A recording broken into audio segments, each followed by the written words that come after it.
Oh, hello, welcome to another Today's Decay, where we celebrate births and beginnings of everything important since the dawn of time. Louis getting up. Cleaning, as we speak. Yeah, very good boy.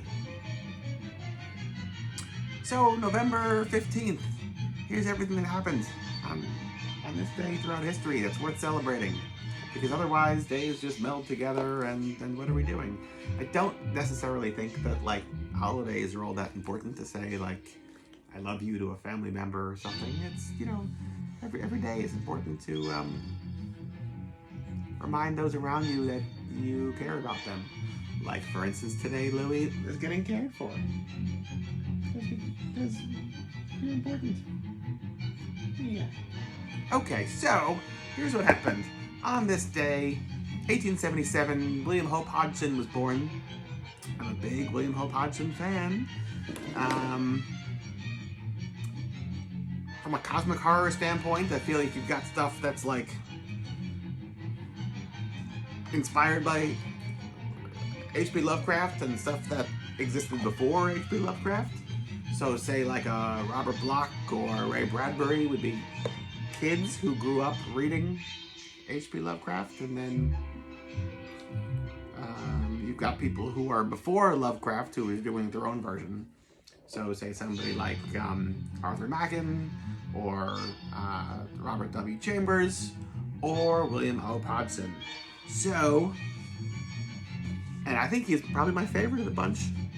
Hodgson worked on the open ocean on boats when he was younger, and then wound up taking his perspective of the world as far as just how frightening it was, like the human scale to how deep the ocean or how vast the ocean is, and put it in regards to horror stories. This is, what year, 1911-ish, something like that. He's writing before World War I. He winds up dying in World War I. I don't mean to cut to the end of the story here. 1913, here's Men of the Deep Waters, which are some of his short stories. He did these Sargasso Sea stories, which were really good. And, no wait. 1921. Yeah, like The Voice in the Night is in this one. That's a really famous one that was remade or made into films at least once or twice. Also radio plays, I believe.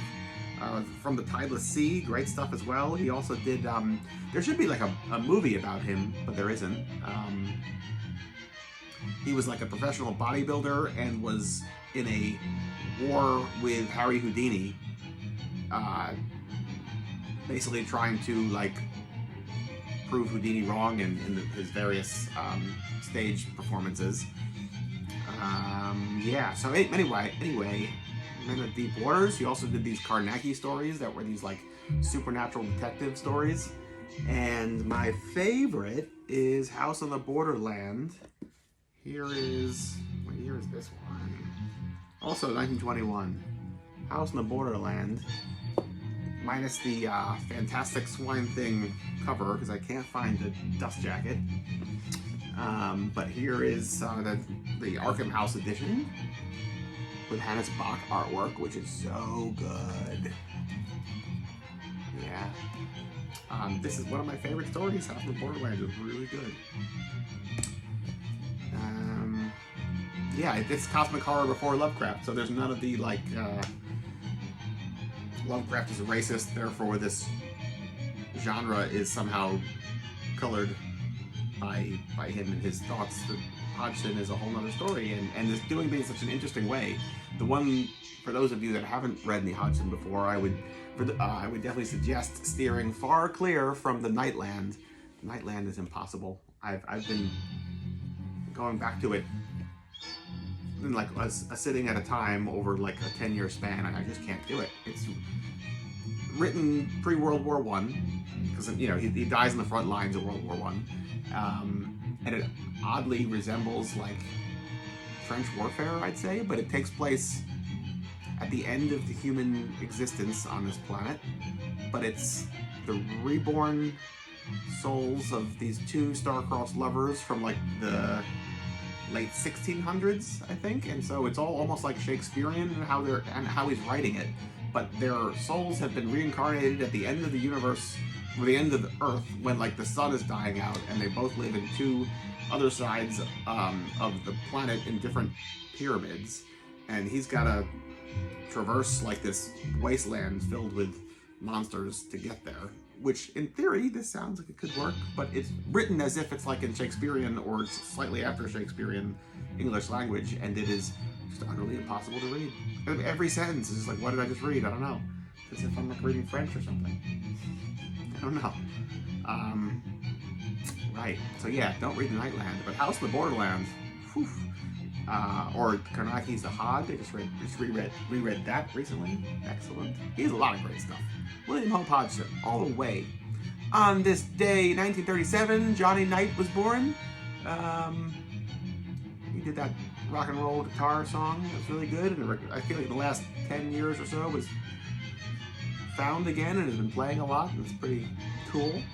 Also on this day, 1949, the story Three Skeleton Key. This was Escape's version with Elliot Reed rather than Vincent Price. First was broadcast. I love this story.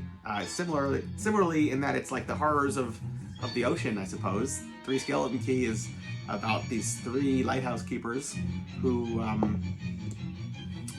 watch as a derelict boat washes ashore, and as soon as it hits land, thousands of starving, flesh-eating rats swarm over the side of the boat and wind up engulfing the entire lighthouse for days on end. And like the three lighthouse keepers just go mad inside as like they watch like the sun shine through the windows through like a sheet of rats just trying to like gnaw away at the wood frames to like get in and eat them. And it's a radio play, and it was originally, I think it was a story in Esquire magazine, which I have here somewhere. But it's a radio play that just makes you feel so uncomfortable sitting in your safe house waiting for it to be over. So yeah, that's it. That's it for the day. So goodbye until tomorrow. All clean? All clean. Yeah. Oh, very nice. Like a whole new dog. Who are you? Who are you?